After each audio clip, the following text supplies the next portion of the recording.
Hello বন্ধুগণ, happy Christmas. আজ থেকেই শুরু হয়ে গেছে।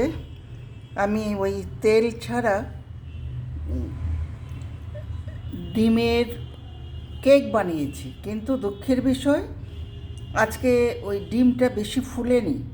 মানে মুখ বন্ধ জায়গায় দিতে পারিনি, খোলা জায়গায় করেছি বলে ওই ঢাকাটা ঠিক মতো লাগেনি। যাই হোক, আরেকদিন করে দেব।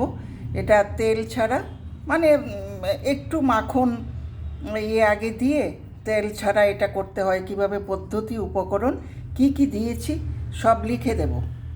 আর এটাও মানে দুধ দিয়ে,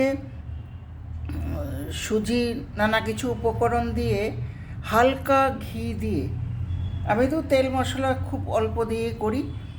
এইটাও একটা আজকে ঘরোয়া কেক বানিয়ে নিলাম কালকে সকালে খাবার জন্য।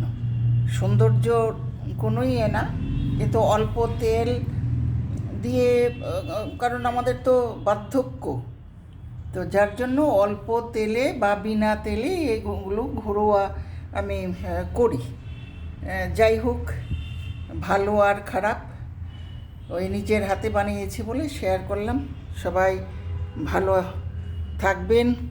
আগামীকাল খ্রিসমাসে খুব এনজয় করবেন। আমি কিন্তু সর্বধর্মকে শ্রদ্ধা করি, আগেও বলেছি, এবং আমি যাই যতটুকু সম্ভব, প্রত্যেকের উৎসবেই আনন্দ করি, এই আর কি। ঠিক আছে, রাখছি তাইলে। শুভরাত্রি।